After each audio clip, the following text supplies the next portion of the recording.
for the great idea. Thank you. Thank you, Athena, for a good idea of reaching into local business. And I think maybe we'll make this a monthly feature to promote local businesses among our group, to get to know local businesses and more about the work that they do and the people they serve, and maybe ways that can serve us as our village as we get going. So unless anybody's got anything else, I will introduce Lisa Worth of Worthy Pharmacy. Hi, everybody. Thank you for asking me to join. Trying to figure out what I wanted to talk about today, but first I thought I'd say a little bit about why I became Worthy Pharmacy. I'll give you a little background of what I've done in my career. So when I started pharmacy, I worked for the Seneca Nation, and I did clinical work there. And then I left and went to chain pharmacy, Walmart Pharmacy. And while I was at Walmart Pharmacy, Vic Vina had approached me and asked me to help out now and then. And I absolutely loved the environment there. And there came a point in time where he was transitioning a pharmacist into retirement, and him and I talked, and I decided to fill that void at his store. And I stayed on with Walmart per diem, but I worked full-time for Vic, and I absolutely loved what we did there. He taught me so many things about a different approach to treating patients. And it was like a whole family environment there. So I really loved it, but I love that I still had the ability to learn a lot in, chain pharmacy. I love that I had the clinical approach from the Seneca Nation so that I could really form that kind of relationship with patients. And when Vic decided to retire, I just decided that I didn't want to go back to full-time working in that environment where you're just a number and you just have to push it out as fast as you can. So that's why I decided to open my own pharmacy. Can I ask a question? Were you already a pharmacist when you were working at the Seneca Nation? Yes. Yeah. Oh, okay. Yeah, I didn't. When I worked at Walmart as an intern, and I was going to take a full-time job with them, but I decided this opportunity at the Seneca Nation came up, and I went there after graduation. So it was my first official pharmacist job. Okay, I didn't know that. That's interesting to learn. And I loved it there too. It was a great job. The best thing about working there was you get to know generations of people. Mm-hmm. I think Ann Hulselstein's been there for a long time. Yeah, yep. She came there years after me, and you get to know families, and you get to understand how disease affects families and how health affects families. And so it was a really good opportunity there, and I loved it. So that's kind of my background. I decided that because I loved building relationships with people, which is the best part of being a pharmacist, I think, and building those relationships, I decided opening my own pharmacy would be the best way to continue that. And at the same time, building more community relationships. So that's kind of why I decided to do it. Sometimes I want to kick myself because there's nothing harder. I've never done anything harder. And there's so much more to this than the actual pharmacy component of it, but I'm kind of making my way. So that's my background on why I did what I did. I don't know really, I have pulled out a bunch of products to talk about, not specifically the product or the line, but to talk about the different things that we do here. So I don't know really where you guys want to go with this, but I thought I could at least tell you that. I mean, you know, we already do a lot of traditional medicine here, and that's like the bulk of our work, but I love to give people an opportunity to do some natural medicine and some homeopathy to give them alternatives. Wait a minute, I'm raising my hand. I have a question. Can you tell me just what the difference is, if you can explain? Sometimes we see in a tagline an independent pharmacy. versus, so what are the definitions that would qualify you to promote yourself as an independent pharmacy versus a chain pharmacy? Because I see that in people's promotion. Yeah, so the difference really is simply there are only a few big box, but they have taken the market. Used to be the independent pharmacy was on every corner in every city in America, and it's just slowly shrinking. And the big box stores have kind of taken over the market. And I'm not saying that's a bad thing, but I think it takes away the opportunity for deeper relationships. And, you know, big box will say it's what you make of it, but you have to be able to have the time to make it too. So independent is just independently owned as opposed to part of a big corporation. There are small independent chains that, you know, like they have 10 stores, they're all associated with one owner, but they're still independent. That's the difference. So, and then I can just steer this off totally off ship. One more question, and then I won't ask. Does that impact your buying power and Absolutely. pricing? Yeah. Absolutely. Not only does it impact my buying power, it impacts my contracting power through insurances. So to give you an example, if I have to sign a contract, let's just pick one, Blue Cross Blue Shield. The contract is way better for a bigger pharmacy because they can buy their goods cheaper, and because there's so many of them, they can kind of clump together to get a better contract with insurances. Wow. Wherever you go, it should be the same copay, the same, but they came up with this new fancy way of doing it by calling them preferred pharmacies and non-preferred. And sometimes the little guys don't even get the opportunity to be a preferred. They're not even offered the contract with the insurance company. So yes, different in both ways, buying and insurance contracts. But somehow we're still kind of making it. We find our way to get in there a little bit here and there. So wow. It is different. It's unfortunate, but it is different. So anyway, this is really informal, I would guess, as far as a conversation that we're having. So I don't feel like you need to raise your hand or anything. You just tell me if you want to talk about something, and I will pause every now and then to tell you an answer. I think Margaret found her way back in. Yes. All right, so I'm just going to kind of go over a couple of things, especially given the time of year we're in. I'm going to talk about some immune things and so natural medicine is in fact medicine, but it's more holistic, it's more herbal, but it is in fact medicine, and it's kind of where medicine kind of made its way into traditional medicine. I would say there's a big link between the two. So I don't want to say that this is not medicine. It is metabolized in the body like regular medicine is. There is opportunities for drug interactions. That's why it's good to have some guidance. And there is opportunities for toxicity, so you don't want to take too much. But I generally want to say that it is safe, just like medication. It has risks, just like medication, but we try to help you through it. So that's kind of what we do here. Given this time of year, I will talk a little bit about immune support. And show you a couple examples of how to support the immune system with natural medicine and with homeopathy. So first thing I'm going to show you is something, and I'm not trying to promote a line, so that's not what I'm doing. I'm just showing you the things that we have in the store. So this is Life Extension, and it's called an immune pack. And what it has in it, it has vitamin C, vitamin D, zinc, and probiotic and quercetin. So first of all and foremost, I think that everybody this time of year should be on vitamin D. Vitamin D is so good for so many things, and so many of us in this country, especially in the Northeast, are deficient in vitamin D. It can affect depression, it can affect pain, it can affect your immune system. Supporting your vitamin D is antiviral.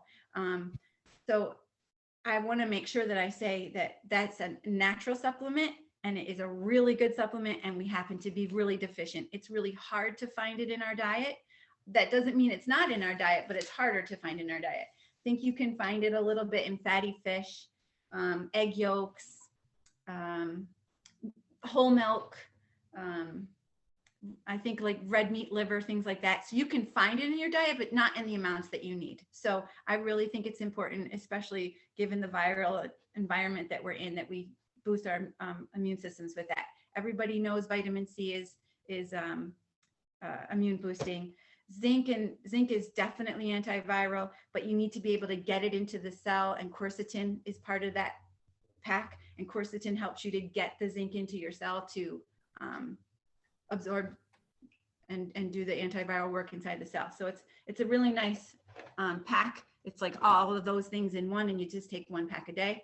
That's an opportunity to boost the immune system, to help boost the immune system.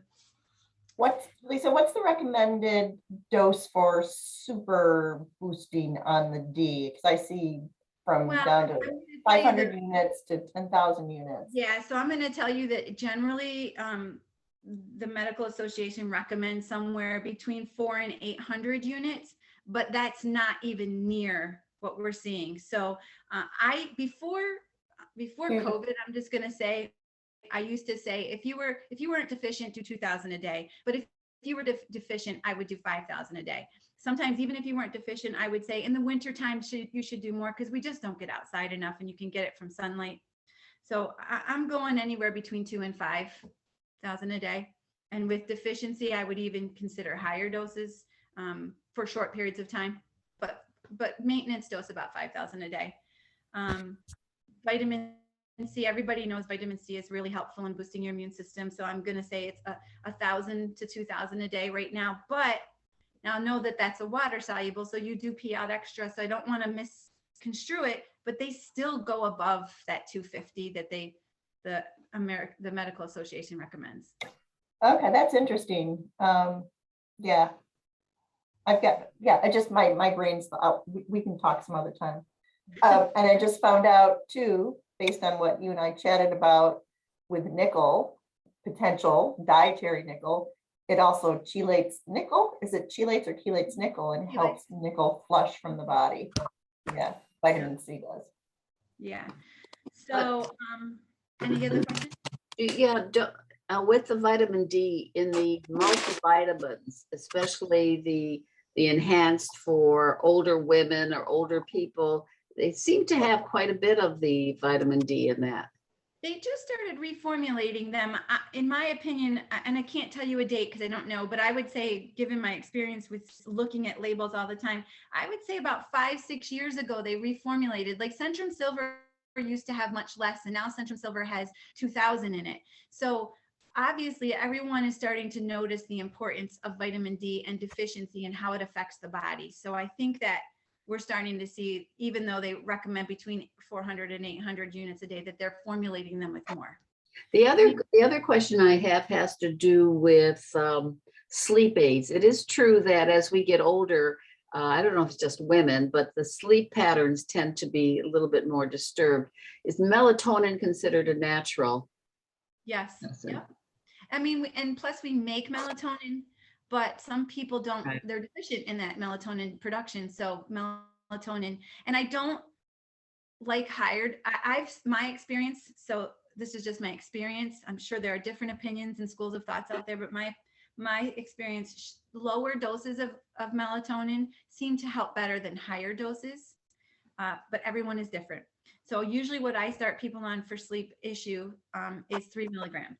And to be honest with you, I did pull out a supplement called Vital Sun, and it has melatonin 3 milligrams in it, but it also has a small amount of magnesium, help relax the muscles, some B vitamins, some chamomile, some L-tryptophan, these things, passion flower, some herbs, and some nice calming herbs. So it's a nice blend, but melatonin in and of itself is a really good sleep aid. I didn't know you had that. I swore by it at Vic's, so I'm coming right down on Monday to get some. Yeah. Yep, we do have. Yep, I That's love a that. great product. Yeah.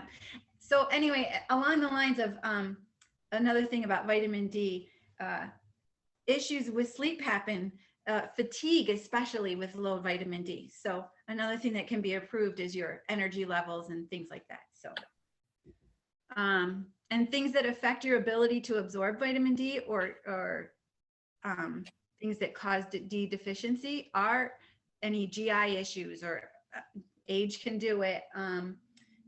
Your skin type can do it because you're not able to absorb it if you have darker skin tone. So you're not able to absorb the natural vitamin D from sunlight. So there's different things that cause a lack of absorption of vitamin D. So, and the lack can lead to so many things. Again, I think I mentioned a few of them, but another one is osteoarthritis and osteoporosis. So we want to make sure we have a good amount of D. D is input.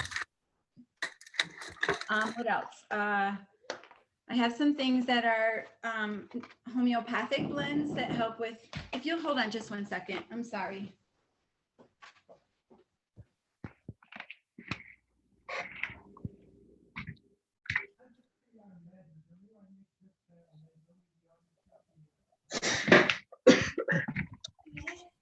Okay, sounds good. Sorry about that. Another customer. So some natural things that help. This is a big thing that we always had at Vicks. Oxalic oxycum helps with influenza, different types of viral infections that naturally occur in the fall and then the winter. Helps with the side effects of that: headache, fever, chills. So it helps to kind of get you better faster. There's no cure for viruses, but at least if we can attack the virus and allow our immune system to mount a good response, we can fight it and get rid of it faster. Another homeopathic, there's a blend of homeopathic things in cold calm that just help with the side effects of a cold, help you just kind of weather the cold a little better. Elderberry is another thing that we do a lot of, and elderberry is huge for viral infections and helps to boost your immune system. I have an immune support syrup that has not only a maintenance dose, but also has an intensive dose should you start to feel sick. It has vitamin C and zinc and echinacea in it, as well as elderberry. So nice natural herbs to boost your immune system again. So that's pretty much all I had set aside for talking about immune system. Another thing that I really do a lot of here is talk about your GI and how an unhealthy GI system leads to a lot of disease states, leads to a lot of skin issues, a lot of digestive issues. So I recommend a good probiotic. So, and in order to keep the probiotic, you want to get healthy, you want to get a prebiotic that feeds the probiotic. So this is the good bacteria that inhabits the intestinal tract. So we talk about making sure you have a good blend of a number of strains of probiotic in your blend that help to protect your GI system and replenish. So much of our diet is processed. It's not whole foods. It's a lot of processed food. So it gets gunked up and we can't break down foods and absorb nutrients from foods. So probiotics are a nice alternative for people who have issues with their GI tract. So that again, boosts the immune system. So I pulled out a couple of things that talk about one of the biggest things we start experiencing as we mature, and that would be joint issues or arthritis issues or things like that. So I have this is called Zoflexa, which has glucosamine and chondroitin, great for the lubrication in the joint. As we get older, that lubrication starts to go away and then bone starts to rub on bone. So glucosamine chondroitin helps to rebuild that lubrication. This blend also has turmeric and boswellia in it, natural herbs to decrease inflammation and pain. Turmeric is good for so many things. And it helps prevent lots of disease states, but it really is a good anti-inflammatory, great for the brain, anti-cancer. Again, I'm not promoting that these things are cures. I'm just saying that these things help. So this blend is really nice because not only does it help to rebuild that lubrication, but it also helps with pain and inflammation associated with it. It's a normal supplement you take twice a day. I have a couple other blends that have the turmeric and boswellia in it, same, just for different types of pain and inflammation. So that those are really nice alternatives to your Motrins and your Tylenols, and because those things, while they really are helpful, certain people can't take them. People who are on blood thinners, people who have ulcers, people who have different digestive issues or allergies can't take those products. So these are nice alternatives. I have some things I pulled out that help with diabetes management and cholesterol management and blood pressure management, because those are things we all can be battling at different times in our life. So this is a blend that has cinnamon and chromium in it. Cinnamon and chromium have been shown to help with blood sugar management. Berberine is a wonderful herb. Berberine can help with blood sugars, cholesterol, blood pressure. It's an anti-parasitic in some ways. So it's really an effective alternative to traditional medicine for diabetes and blood pressure and cholesterol. Now, some people still need traditional medicine, and this might eliminate higher doses of that. So we could use lower doses of traditional medicine for those. Some people who are borderline blood sugar issues could take it and do well and not need to go on traditional medicine.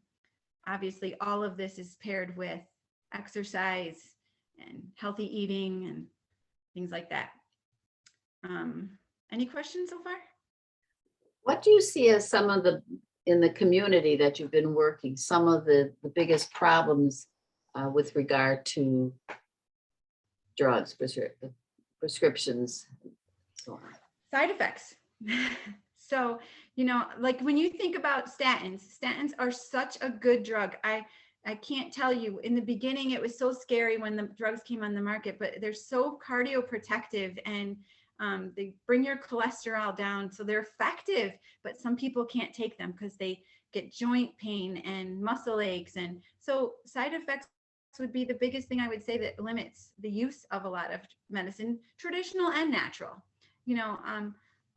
I have a lot of customers who have tons of allergies, and we even have to be careful in the natural realm to watch for different allergies and things. So I would say the biggest, and plus people don't want to take medicine. It's more of a, it's more of association with illness. So you don't want to be ill. So you don't want to take medicine because it's an admitting that you're ill. So I think those two are both kind of roadblocks to taking medication. What about cost? I will say that natural medicine definitely is going to cost more because insurance doesn't cover it. So truthfully, cost is not really truth. Medicine still costs money, but insurance coverage helps bring that cost down. So natural medicine is definitely more expensive.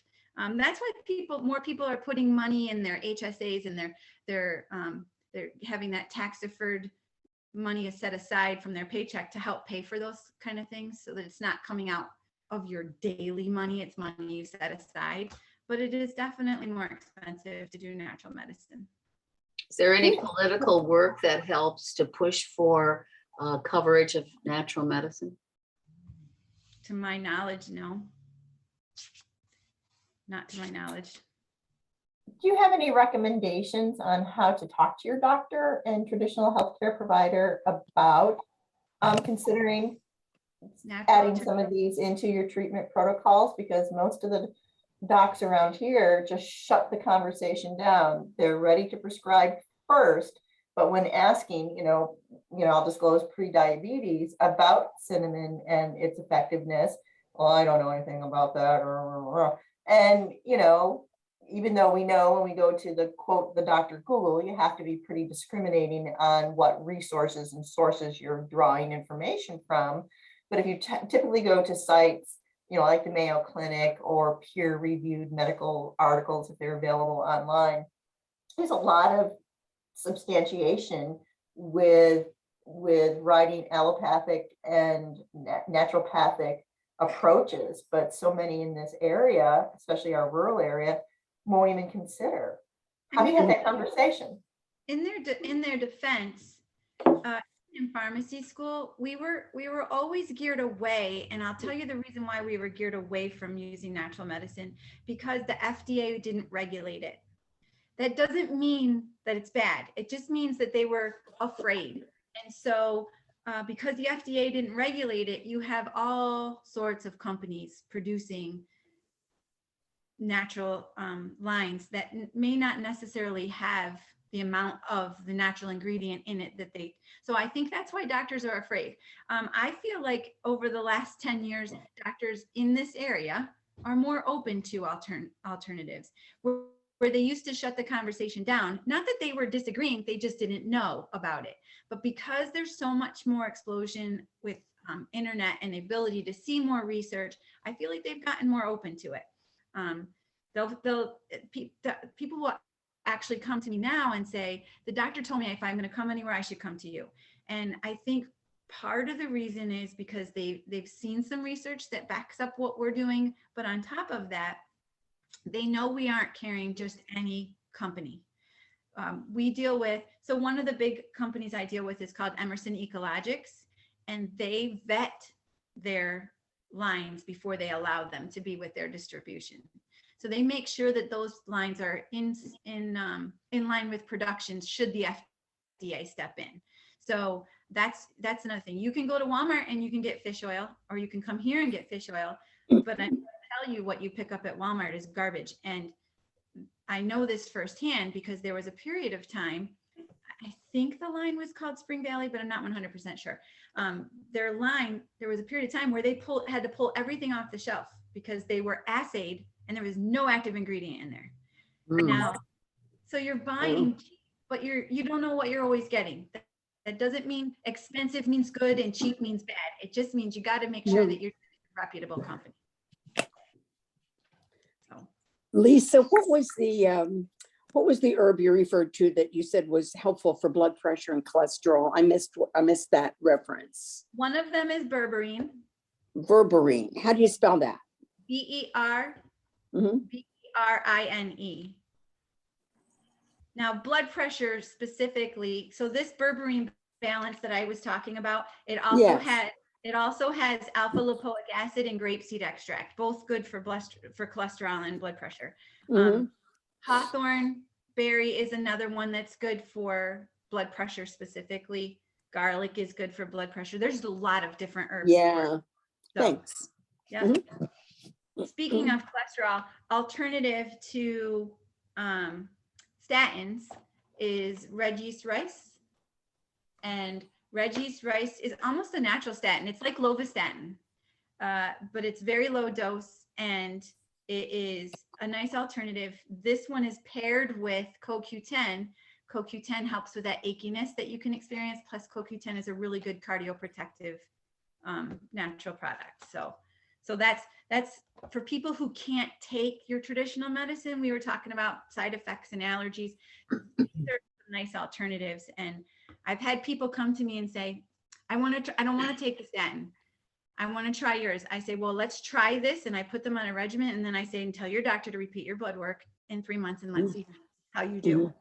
I've had more than 10, 15 people who've come back specifically to tell me their blood work has drastically improved. So a nice alternative. Yeah. Lisa, but our doctor prescribed Brazil nuts for my husband for a enlarged prostate with problems with urination, 1 to 2 a day. And I am telling you, the selenium, absolutely works. Yeah. Something else that's really good for that inflammation, that prostate inflammation, is boswellia. So that's another thing in addition to what you're doing that can help with that specific inflammation of the prostate. So Miss Lisa, Yes.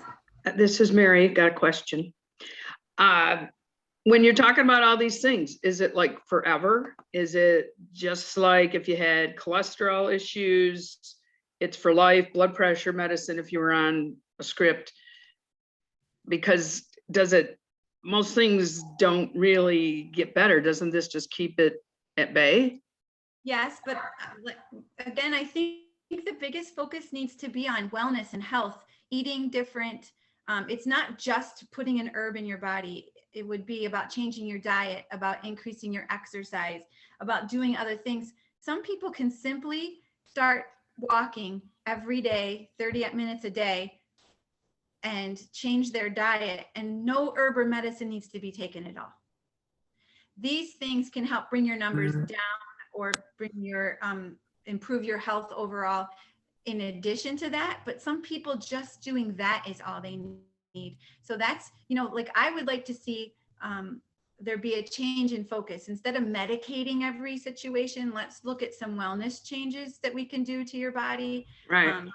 You know, some things can't be fixed. Some things you're going to have to take continuously because of the fact that you have genetics that play a role, or because you can only, some people can only lose so much, and so these things would be a boost into it. I don't want to say they are temporary. Some of them are permanent. Some of them just depends on lifestyle changes, if you can make it so that you take less or none. Okay, makes sense. Thank you. Yeah. But I've kind of gone through everything that I had pulled out to go through, and given you a little background. I want to also say kind of quickly that what we do different here, we help people take their meds better. We have a packaging system that helps people to remember to take their morning, evening, and bedtime meds. So it goes into a roll, you tear off one pack at a time, all your morning meds are in. So we help with adherence. We also do med synchronization so that you don't have to make 15 trips to the pharmacy a month. So we do some different things to help people take their traditional or their natural medicines better here at the pharmacy. So I just kind of wanted to put that out there as well.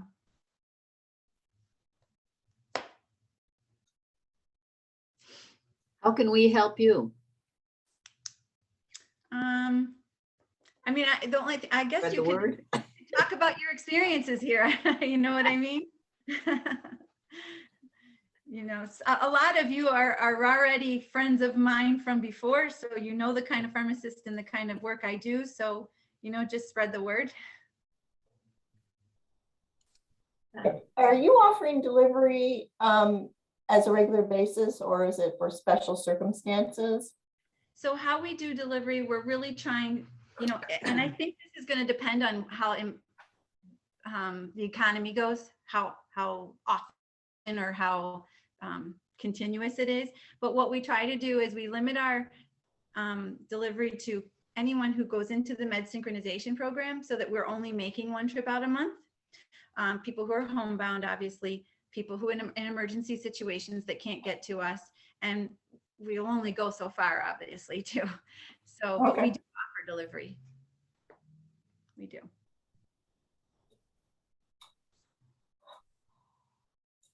I'm so grateful and appreciative of the enormous investment that you've made in this community. You know, plus opening during the time of massive construction right on your front lawn. You guys have really had patience and perseverance, and you know, I'm just really appreciative to have a hometown pharmacist that can pull you aside and say, hey, let's talk about something. What's going on? But you can't do that, I personally feel, in any of the, I'll say pharmacies, the drugstores, and you know, let alone a Walmart or Tops. Not that there's anybody who gets their services through there that there's anything wrong, but I appreciate the personalized conversations and services. Yeah, well, thank you very much. And yeah. I don't think I could do it any other way. And so that's why I decided, you know, in the middle of a pandemic and in the middle of construction on the road, that there was no other alternative for me. So if I'm going to spend the next 10, 15 years doing it, and I'm not going to get rich at it, but I'm going to do it the way I like, then that's how it's going to be. Great. Yeah, I see we've got some folks joining in at the towards the end. Does anybody have any questions? So this was from 12:30 to 1. And I guess there was some concern or input that the time on the Facebook page was incorrect. I'm looking at it and it says 12:30 to 1, so I'm not sure if there was a misunderstanding somewhere. But Archie, Linda, Teresa, do you have any questions you might have for Lisa before we sign off? No, but I can't wait to get over there and see you.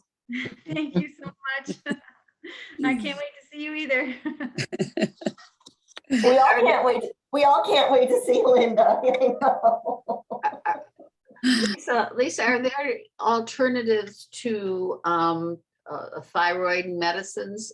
We have a good friend who for decades has been on, I don't know which one, but and it's leached the calcium from her body. Yeah. And it consequently, she has osteoporosis and she is bent. Her bone, she's had 3 fractures in the spine already.